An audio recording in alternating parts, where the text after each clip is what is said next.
ఉంటున్నది.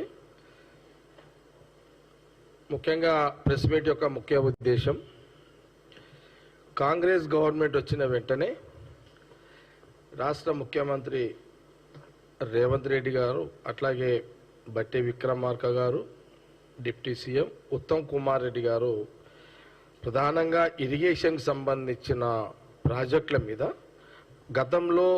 గతంలో కాళేశ్వరం సంబంధించి కానివ్వండి, లేదా మేడిగడ్డకు సంబంధించి విషయం కానివ్వండి, ఎన్నికల కంటే ముందు అనేక పత్రికల్లో కథనాలు శీర్షికలు వచ్చిన సందర్భాన్ని పురస్కరించుకొని రాహుల్ గాంధీ గారు మేడిగడ్డ సందర్శించడం జరిగింది. ఆ రోజు ఎంటైర్ కాంగ్రెస్ పార్టీ, పిసిసి ప్రెసిడెంట్తో పాటు ఎంటైర్ కాంగ్రెస్ పార్టీకి సంబంధించిన నాయకత్వం అంతా కూడా, అందుబాటులో ఉన్న నాయకులందరూ కూడా రాహుల్ గాంధీ గారు వెంబడి మేడిగడ్డకు బ్యారేజ్ బ్రిడ్జ్కి అటెండ్ కావడం జరిగింది. అక్కడ ఆ రోజు రాహుల్ గాంధీ గారికి అని కాంగ్రెస్ పార్టీ కార్యకర్తలు నాయకులు చెప్తే మేడిగడ్డ సందర్శన రాహుల్ గాంధీ గారు చేయలే. ఆ రోజు రాహుల్ గాంధీ గారు మేడిగడ్డ సందర్శన బ్యారేజ్ ఏదైతే ఉందో ఆ సందర్శన టీవీలలో, ఛానల్స్లలో, ప్రింట్ మీడియాలో దాని మీద ఒక వార్త వచ్చింది.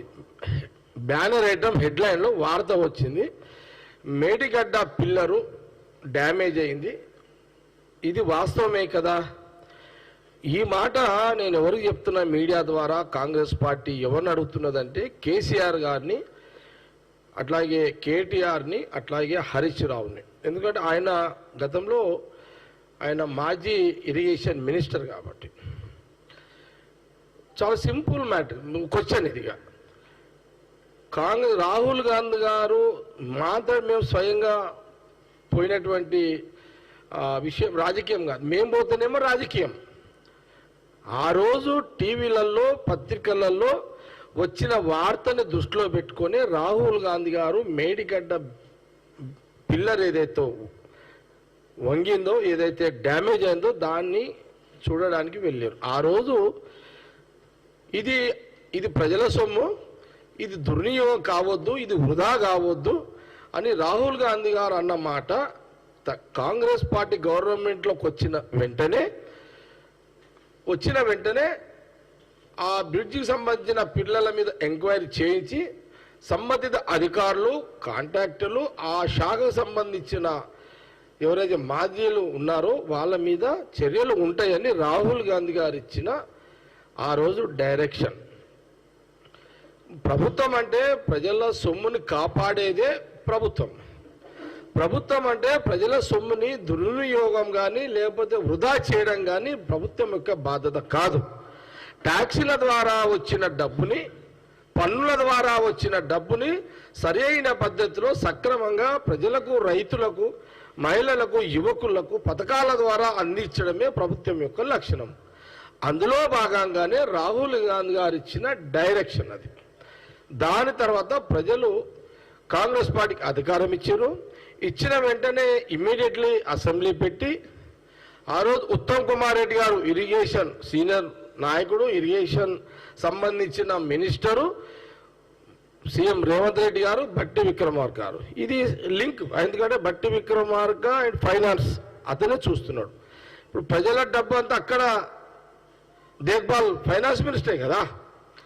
ఎస్, ఈ ముగ్గురి యొక్క కలయికలో ఇంకా మిగతా సీనియర్ మినిస్టర్స్ యొక్క అభిప్రాయాలను రాహుల్ గాంధీ గారు ఆ రోజు ఏ డైరెక్షన్ ఇచ్చారో అందులో భాగంగానే ప్రజలకు తెలవాల్సిన విషయం కాబట్టి దానికి సంబంధించిన ప్రజెంటేషన్స్ కానివ్వండి, ప్రజలకు లెక్కలు కానివ్వండి, డబ్బుల వ్యవహారం కానివ్వండి, ఇవన్నీ కూడా అసెంబ్లీ సాక్షిగా ప్రజలందరూ తెలిసే విధంగా మీడియా సహకారంతో, సోషల్ మీడియా కానీ, ప్రింట్ మీడియా, ఎలక్ట్రానిక్ మీడియా సహకారంతో ప్రజల దృష్టికి తీసుకెళ్లే ఒక ప్రయత్నము అన్నీ కూడా జరిగిపోయినాయి. అందులో భాగంగానే ఒకసారి మళ్ళీ ముఖ్యమంత్రి హోదాలో పోవాల్సిన బాధ్యత ఉంది కాబట్టి సీఎం రేవంత్ రెడ్డితో పాటు ఇరిగేషన్ మినిస్టర్ ఉత్తమ్ కుమార్ రెడ్డి, బట్టి విక్రమార్కతో పాటు ఎంటైర్ మినిస్టర్లు, కోమటిరెడ్డి వెంకరెడ్డి కూడా పోయిండు, పొంగులేటి శ్రీనివాస్ రెడ్డి కూడా పోయిండు, శ్రీధర్ బాబు గారు కూడా పోయారు, అట్లాగే జీవన్ రెడ్డి గారు కూడా అక్కడ ఉన్నారు, ఎమ్మెల్సీ. మొదటి నుంచి కూడా కరీంనగర్ ఆ ప్రాంతానికి సంబంధించి వాళ్ళు కాబట్టి పొన్నం ప్రభాకర్ కానివ్వండి, పొన్నం ప్రభాకర్ గారు. మేమేమంటున్నామంటే అది అయిన తర్వాత ఒక బహిరంగ సభలో ఈ రాష్ట్ర మాజీ ముఖ్యమంత్రి కేసీఆర్ గారు స్వయంగా అన్న మాటలు మీకు తెలియజేస్తున్నాం. వారు ఏమన్నారు? మేడిగడ్డ విషయంలో ఇది మేడిగడ్డనా ఇబ్బందుల గడ్డనా అని ఒక మాజీ ముఖ్యమంత్రిగా నల్గొండలో అన్నాడు. అదే నల్గొండ సభలో మాజీ ముఖ్యమంత్రి కేసీఆర్ గారు మీది మేడిగడ్డనా బొందలగడ్డనా, ఎందుకు మీరు పోతున్నారు అని అన్నాడు. ఇది ఒక మాజీ ముఖ్యమంత్రి అనాల్సి ఆడేమి వీగనిగా పోతుర్రా అని అన్నాడు. ఇది ఒక మాజీ ముఖ్యమంత్రి కేసీఆర్ గారు 9 ఏళ్ళు ఒక ముఖ్యమంత్రిగా మీరు పనిచేసి ఆడేం వీగనికి పోతుర్రా అంటే మరి మా రేవంత్ రెడ్డి గారు సీఎం కానీ లేకపోతే కోపం రాదా? మా ఉత్తమ్ కుమార్ రెడ్డి కోపం రాదా? అరే నువ్వు అన్నట్టే పీకనికే పోతున్నామే అనుకో. పీకనికే పోతున్నా, ఏం పీకనికే పోతున్నాము? నువ్వు ఏం పీకనికే పోతున్నావు అన్నదో మాకు అర్థం కాలే. జనాలు ఏం అర్థం చేసుకురో మాకు తెలియదు. నీ కార్యకర్తలు ఎందుకు సబ్బర్లు కొట్టిరో మాకు తెలియదు. మేము ఎందుకు పోయినామంటే నీ అవినీతిని పీకనీకి పోయినాము. నీ ఆడ నువ్వు ఎన్ని సంచులు కట్టినావు అవన్నీ వీకనీకి పోయినాము. సీఎం రేవంత్ రెడ్డి కానీ, బట్టి విక్రమార్క కానీ, ఉత్తమ్ కుమార్ రెడ్డి శాఖ మినిస్టర్గా అక్కడ శ్రీధర్ బాబు గారు, జీవన్ రెడ్డి గారు, పొన్నం ప్రభాకర్ గారు. ఎందుకంటే మా కోమన్ రెడ్డి గారు కూడా చాలా పూర్తి అవగాహన ఉంది. మా రాజగోపాల్ రెడ్డి కూడా తెలుసు, ఎందుకంటే వాళ్ళకి ఇంత టచ్ ఉంటుంది సబ్జెక్ట్ అంతా. అరే ఇది ఇప్పుడు కొడుకు వేదాలు చెప్తాడు, రేవంత్ రెడ్డి ఎట్లా మాట్లాడుతున్నాడు సీఎం హోదాలు. హరీష్ కూడా కథలు చెప్తున్నాడు, ఏదో పిట్ట కథలు చెప్తున్నాడు. నేను హరీష్ రావుకి చెప్తున్నా, మిస్టర్ హరీష్ రావు, నువ్వు ముందు మీ మామకు చెప్పుపోయి, మామ నువ్వు అట్లా మాట్లాడకు. మరి మాట్లాడుతూ అవతల కూడా అసంటోళ్ళే ఉన్నారు. మళ్ళీ నిజంగా ఏం చేస్తారో తెలియదు కదా. ఇప్పుడు మాజీ ముఖ్యమంత్రి అసలు మాటలు మాట్లాడితే మరి యువకులు ఉన్న క్యాబినెట్లంతా ఇప్పుడు అంతా యంగ్ లీడర్స్. నువ్వు ఎంత కేసీఆర్ గారి వయసు ఎంతో నాకు తెలియదు.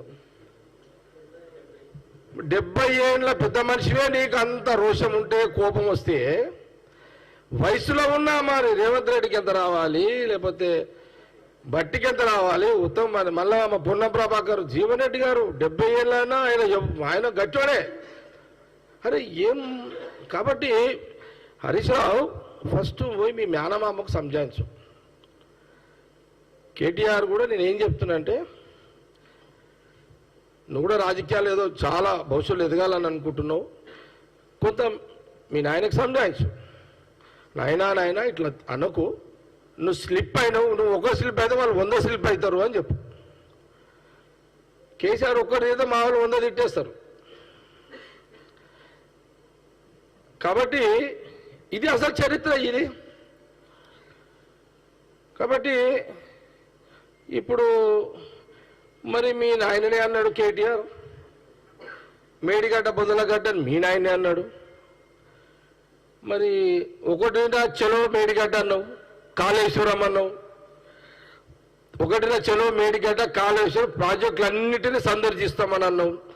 మీరు 9 ఏళ్ళు సందర్శించి ఆడ పండుకొని, ఆడ కుర్చీలేసం కూర్చొని, సంచులు నింపుకొని, ఎవరు నింపుకున్నారో పేరు ఇప్పుడు తర్వాత చెప్తా. వాళ్ళు ఎవరు, ఇంకా అధికారులు ఎవరు, దాని కాంట్రాక్టర్లు ఎవరు, టైం వచ్చినాడు చెప్తాం మళ్ళీ అది. కాబట్టి నేనేమంటున్నానంటే, లేకపోతే సందర్శన పేరు మీద గుంతలలో తోవిపెట్టిన పైసలు ఏమైనా తీసుకురానికి పోతురా? మీ నాయన అన్నాడు కదా, ఈడ ఆడే బుందలగడ్డ అని ఆయన అన్నాడు కదా. అసలు మొదలు మీ నాయన అన్న మాట క్లారిఫై చేయండి హరీష్ రావు, కేటీఆర్. ఏమని ఇది డ్యామా, అది బ్రిడ్జ్, మేడిగడ్డ బ్యారేజ్, అది బ్యారేజా బొందలగడ్డనా? మీ నాయన కేసీఆర్ అన్న మాటలకు ముందు మీరు దీని మీద క్లారిఫై చేయాలి. చేసే అంతవరకు as a Congress party working ప్రెసిడెంట్గా నేను మిమ్మల్ని వదలా. ఇదే కేసీఆర్ గారితో ఏ మేడిగడ్డ బ్యారేజ్ బొందలగడ్డ అన్నాడో అది బొందలగడ్డ కాదు, అది ప్రజల గడ్డ అని నువ్వు చెప్పేంత వరకు కాంగ్రెస్ పార్టీ ఈ డిమాండ్ను వదిలిపెట్టదు. ఇక నేను ప్రతి ప్రెస్ మీట్లో అడుగుతుంటాయి, ఇదిగా ప్రతి దగ్గర అడుగుతుంది. క్లారిఫై చేయాల్సిందే ప్రజలకు, తెలంగాణ ప్రజలకు మీరు క్లారిఫై చేయాలి. చెప్పకపోతే మీరు ప్రశ్నగా మిగిలిపోతారు. ఇది చేయి ముందు.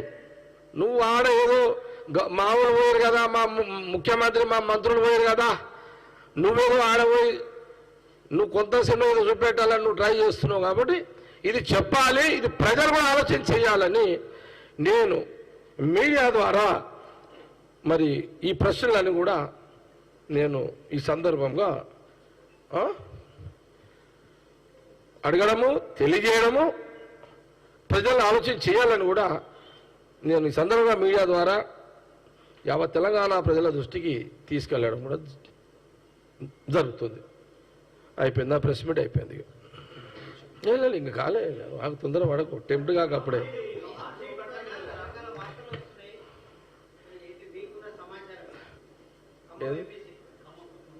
ఇంకెవరు అడుగుతున్నారు దీని మీద? ఎవరు ఉన్నారా?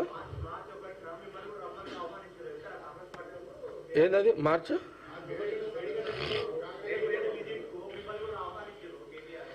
నేనేమంటున్నా అంటే, నేను కేటీఆర్కు ముందు ఒకటే ప్రశ్న.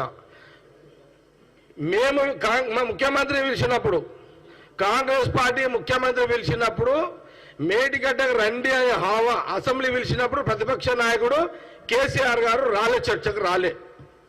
నంబర్ 1. దానికి మీరు జవాబు చెప్పండి ఫస్ట్.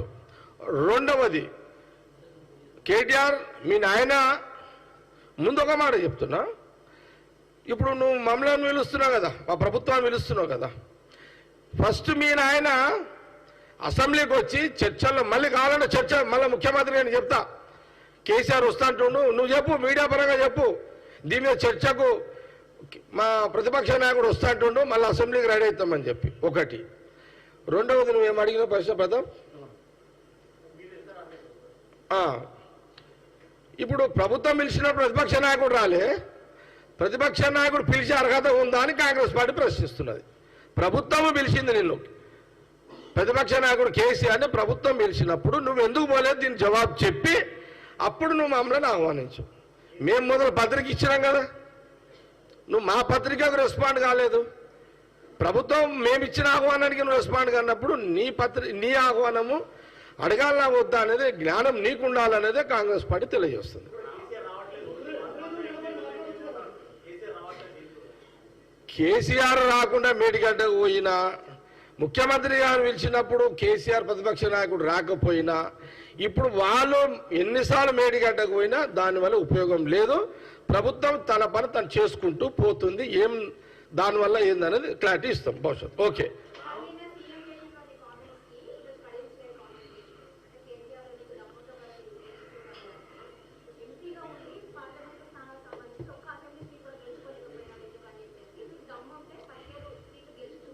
అని ఎవరన్నారు?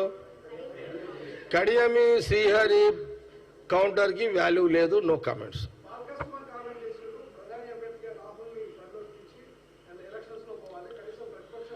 నువ్వు ప్రశ్న అడిగినారు కదా, మళ్ళీ ఆన్సర్ కూడా అట్లనే లేండి అందరూ.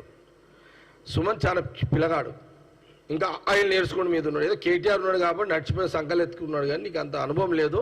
పిల్లగానివి పిల్లగాని తీరే ఉండు.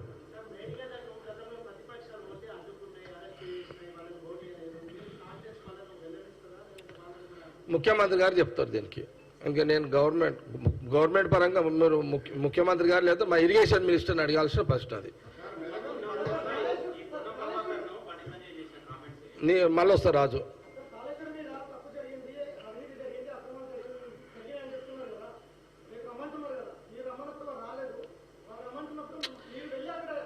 కేటీఆర్ ప్రశ్నల దానికి వాల్యూ లేదు దానికి.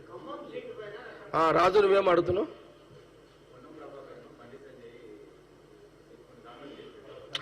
బండి అరే పొన్నం ప్రభాకర్ మీద కదా. ఓకే, మంచి క్వశ్చన్ వేసినావు. అవును, నేను మా పొన్నం ప్రభాకర్ మినిస్టర్ గారిని బండి సంజయ్ కామెంట్స్ చేసిండు. ఏదో వాళ్ళ ఆ తల్లి గురించి మాట్లాడిండు. తల్లి గురించి నేను చాలా సందర్భాలు కూడా చెప్పిన. మీరు శ్రీరాముడు దేవుణ్ణి మళ్ళీ కూడా చెప్తున్నా, అసలు దునియాలో బండి సంజయ్ ప్రధానమంత్రి కిషన్ రెడ్డి తప్పితే ఎవరు మొక్తలేరు అంత బిల్డప్ ఇస్తున్నారు వీళ్ళైతే. అసలు ఎవరు ప్రజల దేవుని మొక్తలేరు, వీళ్ళ మొక్తున్నట్టు ఫీలింగ్ ఇది అమ్మాయిలది. శ్రీరాముణ్ణి, దేవుణ్ణి, సీతమ్మని, దేవుళ్ళని అసలు వీళ్ళు ముగ్గురు నలుగురే, ఈ 5-6 మంది వీళ్ళే మొక్కుతున్నట్టు ఒక ఫీలింగు, ఆ బిల్డప్, అసలు విచిత్రమైన ప్రకటనలు వాళ్ళని చూస్తే. సరే అనుకుందాము, బండి సంజయ్ శ్రీరాముడు, నిన్న మా జీవన్ రెడ్డి గారు కూడా చెప్పారు, ఎమ్మెల్సీ పెద్ద మనిషి కూడా చెప్పాడు, శ్రీరాముడు ఆదర్శమూర్తి. ఆయన దేవుడు, ఆయన పుట్టుకనే రానున్న కాలంలో రానున్న కలియుగంలో రానున్న తరాలకు సీతమ్మ వారు, శ్రీరామచంద్రుడు దేవుడు ఇలా జీవించాలి అని మనకు మెసేజ్ ఇవ్వడం జరిగింది. ఇట్లా బతకండి, ఇలాంటి ప్రేమలతో బతకండి, ఇట్లా ఉండండి అని ఒక మెసేజ్ ఇచ్చారు. అందులో మొదటి మెసేజ్, తండ్రి శ్రీరామచంద్రుని ఒక సందర్భంలో మన సవతి తల్లి కోరిక, సరే అదొక చరిత్ర. అది తండ్రి మాటకు తల్లి మాటకు గౌరవించి వనవాసం చేసిరా అంటే, వనవాసం ఎందుకు ఏమన్నది అది మీ అందరు కూడా తెలుసు, ప్రజలకు అందరు కూడా తెలుసు, జస్ట్ ఇంటిస్తున్నా అంతే. అక్కడ రావణాసురుడు అనేవాడు ఉన్నాడు, ప్రజలు ఇబ్బంది పడుతున్నారు అని అదొక బ్యాక్గ్రౌండ్, అది సబ్జెక్టు. కానీ మీరు ఏ శ్రీరామచంద్రుని దేవుణ్ణి మీరు పేరు మీద ఓట్లాడి మీరు బతుకుతున్నారో, ఆ శ్రీరామచంద్రుడు దేవుడు తల్లి మాట తండ్రి మాట గౌరవించి 14 ఏళ్ళు అడవి పోయిండే, అలాంటి ఆదర్శవంతుని యొక్క పేరుతోటి మీరు బతుకుతున్నారే. మరి శ్రీరామచంద్రుడు తల్లిని గౌరవించి అడవిలో పోయినవాడు, మరి మా పొన్నం ప్రభాకర్ తల్లి అంటే ఏదో నువ్వు రాజకీయ దూషణ చేసినావు కదా, మరి శ్రీరాముని యొక్క ఆదేశాలకు నీకు లేనట్టే కదా. పొన్నం ప్రభాకర్ తల్లి పట్ల నువ్వు ఒక మాట ఏదైతే అన్నావో, శ్రీరాముడు ఓట్ల కోసమే శ్రీరాముని దేవుని వాడుకున్నట్టే కదా. ఆయన తల్లిని గౌరవించినప్పుడు ఆల్రెడీ తల్లిని గౌరవించి పించాలరా వెధవా అని మీ అసంటోళ్ళకి చెప్పండి కదా. ఇది ఆయన బహుశా ఇసంటోళ్ళు ఇలాంటి మూర్ఖులు బహుశా రావచ్చు అనే ఉద్దేశంతో తల్లి గౌరవాన్ని, సవతి తల్లి గౌరవాన్ని, తండ్రి యొక్క మాటలు విలువిచ్చే ఒక కొడుకుగా ఒక మెసేజ్ మనకి ఇచ్చిండు, భావి తరాల ప్రజలకు ఇచ్చిండు శ్రీరామచంద్ర భగవానుడు. దీని ఒకదానికి జవాబు చెప్పు బండి సంజయ్. బేషరతుగా పొన్నం ప్రభాకర్కి నువ్వు క్షమాపణ చెప్పాలి. ఏదన్నా రాజకీయ సందర్భంలో మా పొన్నం ప్రభాకర్ నిన్ను ఒక మాట అన్నా కూడా నువ్వు రాజకీయంగా విమర్శించు పొన్నం ప్రభాకర్ని, కానీ నువ్వు పొన్నం ప్రభాకర్ని తల్లి అనే మాట తీసుకొని నీ యొక్క మాటల్లో అట్లా రావడము, నువ్వు ఆ మాట నోరు జారినందుకు నీ నాలిక నువ్వే కరుసుకో. పొన్నం ప్రభాకర్ తల్లి పేరు తీసుకుని నువ్వు మాట్లాడినందుకు నీ నాలిక నువ్వే కరుసుకో. బేషరతుగా పొన్నం ప్రభాకర్ తల్లి మాట తీసుకొని అలాంటి మాట మాట్లాడినందుకు క్షమాపణ బహిరంగంగా మీడియా ద్వారా చెప్పు.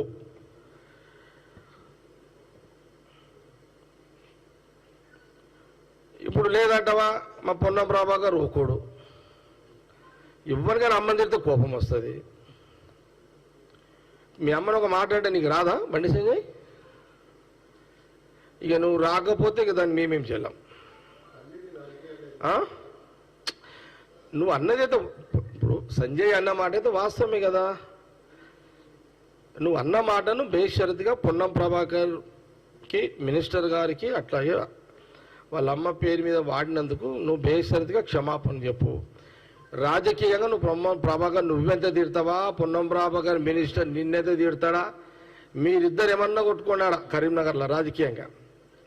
కానీ ఇలాంటి మాట వచ్చినందుకు బేషరతుగా నువ్వు క్షమాపణ చెప్పు, అది నీకే మంచిది. లేకపోతే మా వాళ్ళు మీ వాళ్ళు కొట్టుకున్నాడు ఇదంతా పంచాయతీ ఎందుకు ఇదంతా, లేకపోతే కాంగ్రెస్ వాళ్ళని పంచాయతీ పెట్టడానికే నీ బీజేపీ వాళ్ళని రెచ్చగొట్టడానికి ఈ ప్రసంగం చేసినావా. నేను ఇట్లా పొన్నం ప్రభాకర్ వాళ్ళ అమ్మని ఇట్లా అంటే అటు కాంగ్రెస్ వాళ్ళు రియాక్ట్ వాళ్ళు మీద అటాక్ చేస్తారు, ఇక్కడ నుంచి బీజేపీ వాళ్ళు కార్యకర్తలు అటాక్ చేస్తారు. దీన్ని అడ్వాంటేజ్గా తీసుకొని నువ్వు ఏదైనా గెలవాలని ఇదేమో డిజైన్ గుంజుకున్నావా. దీన్ని కొన్ని ప్రశ్నలు అనుమానాలు వస్తున్నాయి మాకు కూడా.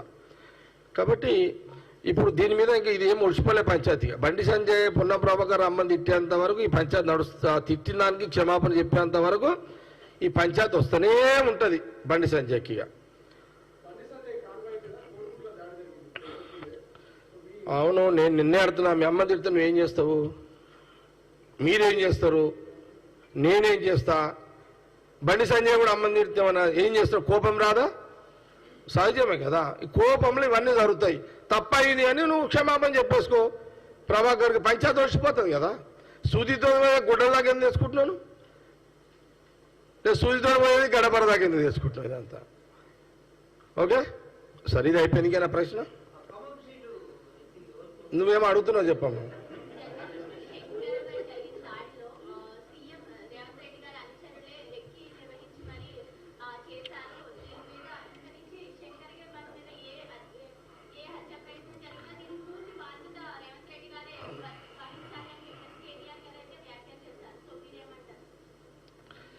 కేటీఆర్కి ఇప్పుడు పనేం లేదు కాబట్టి ఏదో పని పెట్టుకున్నాడు, ఏదోటి దొరకాలి ఆయనకు మాట్లాడనికే.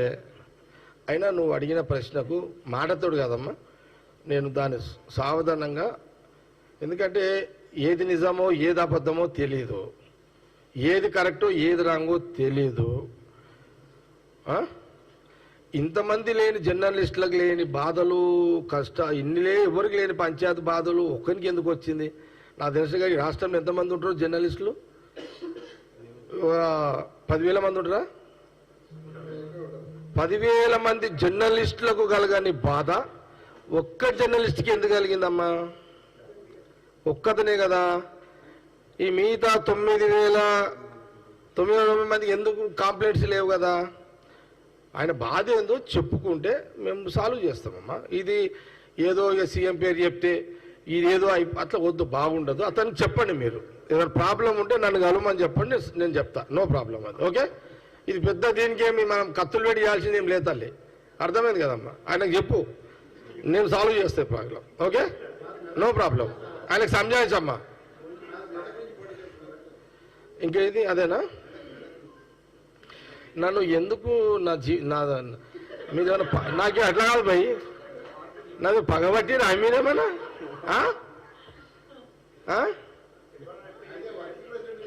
నేను కూల్ నాకు అర్థం అవ్వలేదండి. ఈ మెదక్ పంచాయతీ నన్ను ఇడుస్తూనే లేదు. ఎప్పుడు మీ ప్రెస్ మీట్ పెట్టినా మీరు నన్ను ఈ మెదక్ కథ ఏంది అంటున్నారు. కథనాలు వస్తున్నాయి నాకు. మళ్ళీ చెప్తున్నా, మళ్ళీ అయ్యా కూల్గా చెప్తున్నా మీకు, ప్లీజ్ నేను కూల్గా చెప్తున్నా. నా రిక్వెస్ట్ ఏంటంటే తెలంగాణ ప్రజలకు, నా ప్రాంత ప్రజలకు కానీ ఎవరికన్నా అనుమానాలు ఉన్నా, ఎవరికైనా నా శీల పరీక్ష నాతో పెట్టాలనుకున్నా రాజకీయంగా, లేకపోతే ఇంకేదన్నా ఉన్నా, నేనేం చెప్తున్నా అంటే నేను మెదక్ పార్లమెంట్ నుంచి పోటీ చేయాలని నాకు ఇంట్రెస్ట్ లేదు. ఇది క్లోజ్ చేయండి ఇక ప్లీజ్. నేను మెదక్ పార్లమెంట్ నుంచి పోటీ చేయాలని నాకు ఇంట్రెస్ట్ లేదు.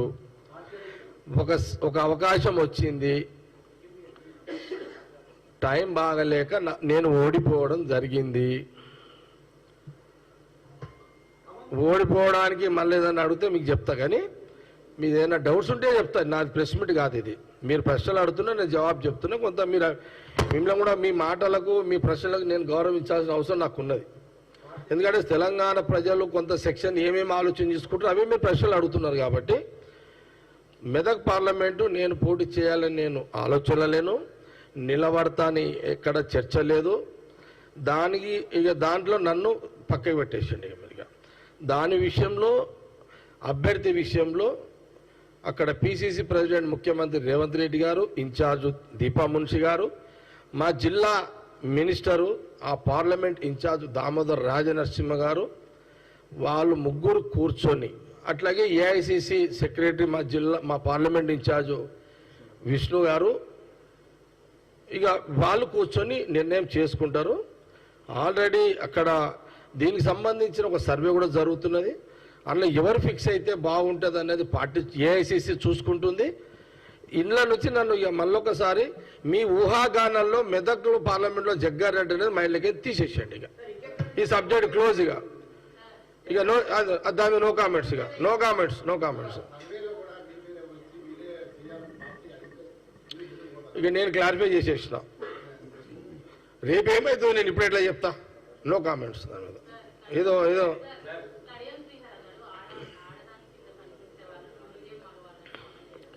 ఎవరు కడియం శ్రీహరి వయసు ఎంత? ఏమా చెక్ చేసుకొని చెప్పండి అమ్మా. మళ్ళీ ఆయన అడిగితే మళ్ళీ నేను ఒక శ్రీహరిది మళ్ళీ చెక్ చేసుకోండి అమ్మా. కిషవేణి TV5 కిషవేణి ఇది శ్రీహరి కామెంట్స్ కరెక్ట్గా చెక్ చేసుకొని నేను మళ్ళీ రేపు ప్రెస్ మీట్ పెట్టినప్పుడు అడగండి, చెప్తా. సారీ,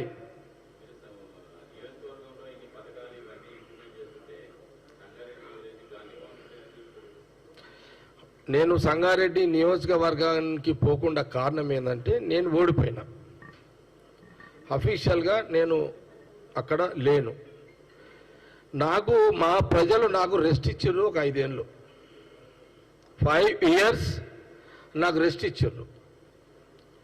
గెలిపించినందుకు కృతజ్ఞతలు చెప్పాల్సిందే, రెస్ట్ ఇచ్చినందుకు నా సంగారెడ్డి పబ్లిక్ కృతజ్ఞతలు నేను చెప్పాల్సిందే. గెలిచినప్పుడు పని చేస్తా, ఓడిపోయినప్పుడు ఏదన్నా మిస్ అయినా ఉంటే చెక్ చేసుకుంటూ కూర్చుంటా హైదరాబాద్లో. కాబట్టి ప్రజలు ఏది చేసినా మన మంచి కోసమే అని నా అభిప్రాయాన్ని మీకు తెలియజేస్తున్నా. నా ఓటమి వల్ల ఎవరు సంగారెడ్డి వాళ్ళు ఎవరు ఫీల్ కాకండి. ఇది నాకు చాలా సంతోషంగా ఉన్నా. ఇప్పుడు కాంగ్రెస్ పార్టీకి ఫుల్ టైం ఇస్తున్నా, గాంధీ భవన్కి వస్తున్నా. మా ముఖ్యమంత్రి, మా డిప్యూటీ సీఎం, మంత్రులు, ఎమ్మెల్యేలు అందరూ ప్రజా పరిపాలనలో బిజీగా ఉన్నారు. ఇప్పుడు నేను గాంధీ భవన్కి వచ్చి రెగ్యులర్గా ఇక్కడ ప్రజలు ఎట్లున్నారు అంత మేము అబ్జర్వేషన్ చేస్తున్నాం మేడం. కాబట్టి ఏమి ఇబ్బంది లేదు, దానివల్ల ఇబ్బంది ఏం లేదు, నో ప్రాబ్లం. ఇంకేదన్నా ఖమ్మం మీద అంటే లేదు.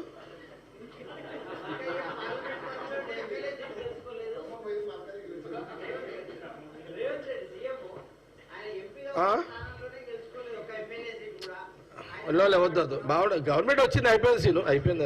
అది అది వేస్ట్. పల్లెలు మాట్లాడుతుంటారు, వదిలేసిండు. పల్లెలు వాళ్ళు మాట్లాడుతుంటారు సీఎం రేవంత్ రెడ్డి మీద. ప్రధానికి ఆడ రెస్పాండ్ అవుతాం మనం.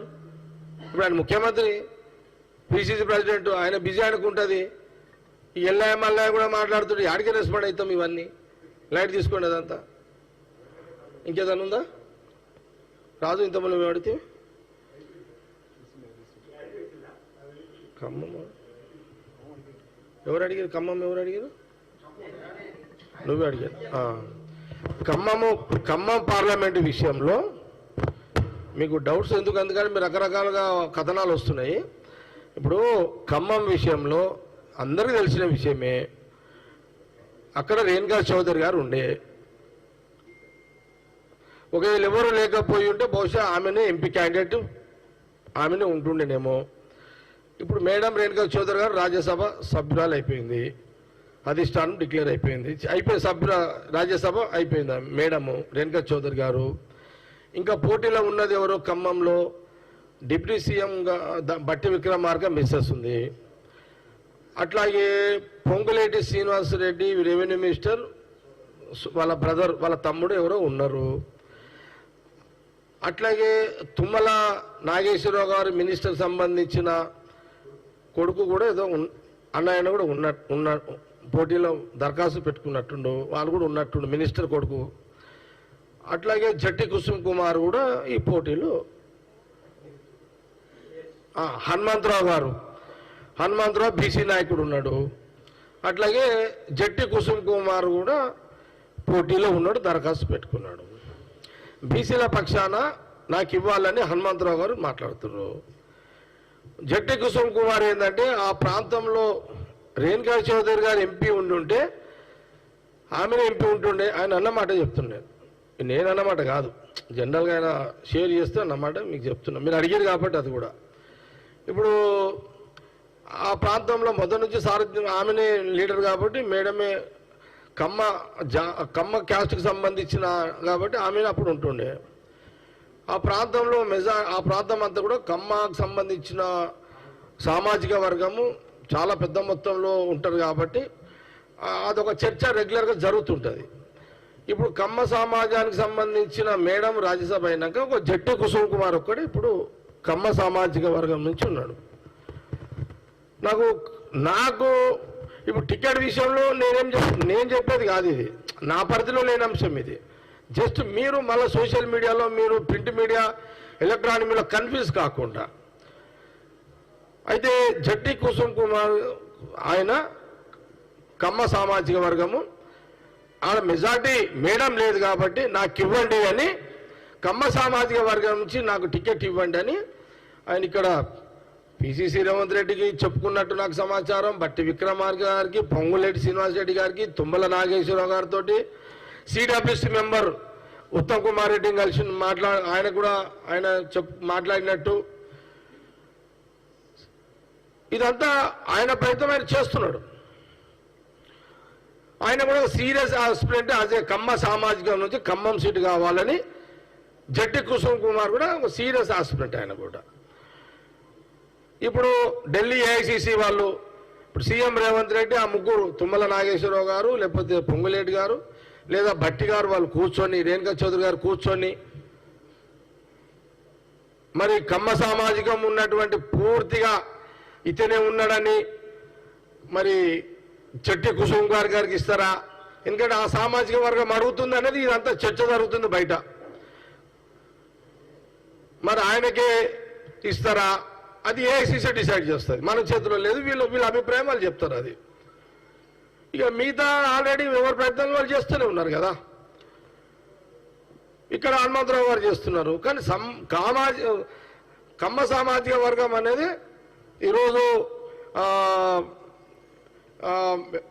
వాళ్ళకు పెద్ద రోల్. అక్కడ ఖమ్మంతో పాటు ఈ తెలంగాణ బార్డర్ అంతా కూడా కమ్మ సామాజిక వర్గం ఉంది. హైదరాబాదులో వాళ్ళది చాలా ఉంది. ఇప్పుడు మల్కాజిగిరిలో కూడా కమ్మ సామాజిక వర్గం ప్రాతినిధ్యం చాలా ఉంటుంది. హైదరాబాద్లో మేజర్ పార్ట్ కమ్మ సామాజిక వర్గం ఉంది. ఆ క్యాస్ట్ గురించి చెప్తున్నా, మిగతా క్యాస్ట్ వాళ్ళు లేరు అని కాదు. మిగతా వాళ్ళు రెడ్డిలు ఉన్నారు, రాజులు ఉన్నారు, కాపులు ఉన్నారు, అందరు ఉన్నారు, అంతా ఉన్నారు. ఇక్కడ జస్ట్ మీకు వచ్చిన డౌట్లో జస్ట్ నేను అట్లా కన్ఫ్యూజ్ కాకుండా జస్ట్ మీకు కొంత అవగాహన కోసం మీకు తెలియజేయడం జరుగుతుంది. ఇది వచ్చిందా దీని మీద క్లారిటీ? ఖమ్మం అయిపోయింది.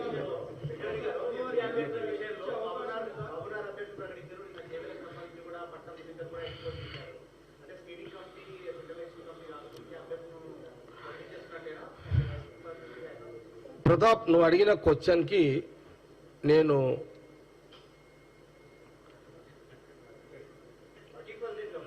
అంటే అట్లా ఫిట్గా నేను చెప్పడానికి ప్రాబ్లం అది.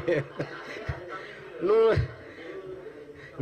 ప్రశ్న నేను ఇక్కడ నా డిజిగ్నేషన్ ఫిట్ కాదు, ప్రాబ్లం అది. చెప్పు కడేసి అది.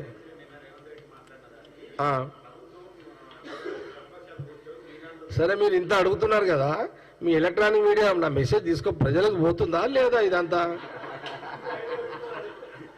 మీరేదో 5 నిమిషాలు లైవ్ ఇస్తారు, ఓ 2 నిమిషాలు ఇస్తారు, మీరేమో గంట ప్రశ్నలు అడుగుతారు.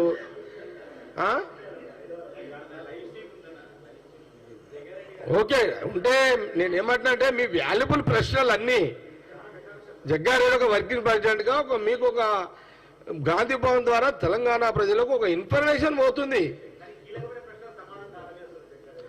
కొన్ని పరిధిలో మాట్లాడాలి నేను ప్రతాప్, నేను అడుగుడు తప్పు కాదు, యువర్ రైట్స్, కానీ నేను కొంత పరిధిలో నేను లిమిట్ అయి మాట్లాడాలి. నాకు కొంత ఇది మాట్లాడితే ఓకే అండి, నాకు కొంత ఉంటుంది కదా, నాకు కొంత డైరెక్షన్ ఉంటుంది, కొంత సిస్టమ్ ఉంటుంది అట్లా. కాబట్టి కొన్ని నేను చెప్పలేను, మీరు దాన్ని తప్పుగా భావించవద్దు. రాజు ఏం అడుగుతున్నాను ప్లీజ్.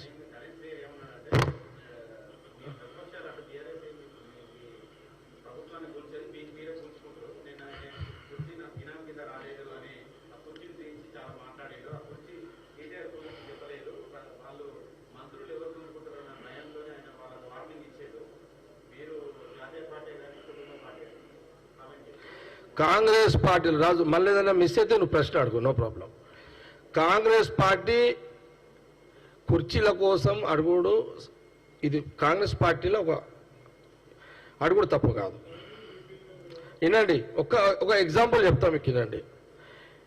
ఎంబీబీఎస్ సీట్ కోసము ఒక తండ్రికి 2 కొడుకులు కాంపిటీషన్ ఉంటుంది. 2 అడుగుతారు. నాయన దగ్గర తండ్రి దగ్గర ఒక్కనికే డొనేషన్ పైసలు ఉంటాయి, 2 ఓనికి కట్టడానికే డొనేషన్ లేదు. ఇట్లా సమన్వయం జరుగుతుందా?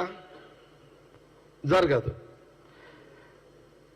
ఇప్పుడు ఒక్కనికే డొనేషన్ ఉందని ఇంకో కొడుకు అడుకోద్దని రూల్ ఏం లేదు కదా, అవునా కదా? తండ్రి ఏం చెప్తాడంటే, అరే 2 అడిగిర్రా, పైసలు ఒక్కనికే ఉన్నాయి, నేను ఒక్కనికి కడతారా, మిగతాది ఇంకేదన్నా వేరేది ఇంకోటి ఇంకే బీటెక్ చేస్తావా, అది చేస్తావా, ఇది చేస్తావా అని అడుగురా, చేస్తా అని అంటాడు. ఇక్కడ కూడా సేమ్ అదే పరిస్థితి. అడుగుడు తప్పు కాదు కదా, అడిగిర్రు, ఒక్కరిని కుర్చీ మీద కూర్చోబెట్టిర్రు, మిగతా వాళ్ళందరూ పక్క కూర్చున్నారు కదా. మాకు ఇక్కడ తండ్రి తల్లి అంత దైవం ఎవరు కాంగ్రెస్ పార్టీలో? సోనియా గాంధీ, రాహుల్ గాంధీ, అంతే కదా. కాబట్టి కడియం శ్రీహరి అది ఎగిరే అది ఒక గాలిపట జీవితం. కడియం శ్రీహరిది గాలిపటి జీవితం. ఆ పతంగి ఎక్కడ పోతుందో ఏమవుతుందో ఆయన పరిశీలన ఉన్నాడు. ఆయన ఎన్నికల కంటే ముందు పిచ్చి పిచ్చిగా చేసిండు, టైం బాగుంది, టికెట్ ఇచ్చిండ్రు. ఇప్పుడు కూడా ఏం అర్థం కాక ఆయన మాట్లాడుతున్నాడు. ఆయన ఇబ్బందులు ఆయనకు ఉంటాయి రాజకీయంగా. కాబట్టి కడియం శ్రీహరి ప్రతిదానికి జవాబు చెప్పాల్సిన అవసరం కాంగ్రెస్ పార్టీ ప్రభుత్వానికి లేదు.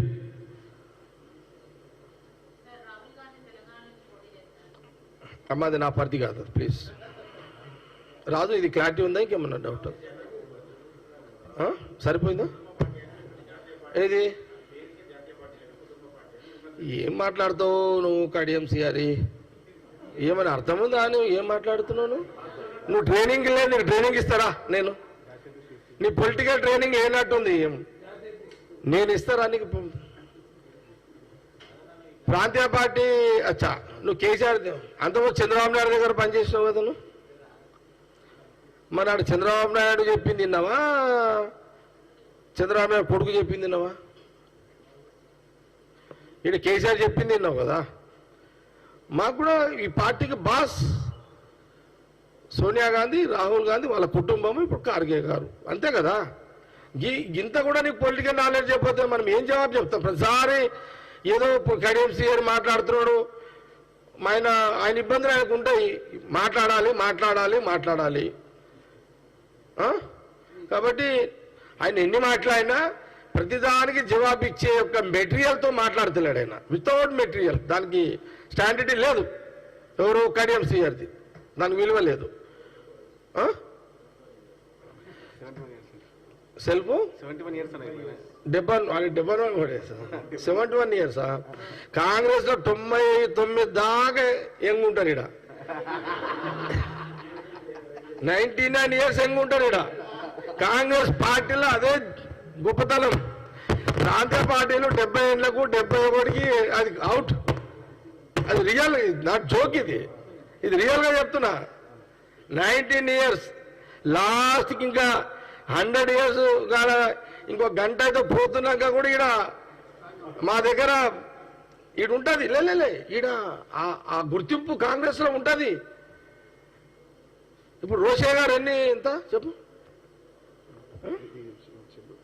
కదా. అంతే నేనేమంటున్నా కాంగ్రెస్ లైఫే పొలిటికల్ లైఫే వేరు. ఈ పార్టీలో ఉన్నాడు 100 ఏళ్ళు బతుకుతాడు పక్క. ఆ ప్రాంతీయ పార్టీలో ఉన్నాడు కొన్నేళ్ళు. ఎందుకంటే ఆడ ఇది అంత ఉండదు కదా. లేలే అంతే కడియం శ్రీహరి కొంత ఆయన యాజ్ ఆ పార్టీల లీడరు, ఇప్పుడు ఎమ్మెల్యే కాబట్టి ఆయన కొన్ని విషయాలు ఏదో మాట్లాడాలని కూడా చెప్తాడు. కానీ ఆయన మాట్లాడే ప్రతి దానికి కూడా మనము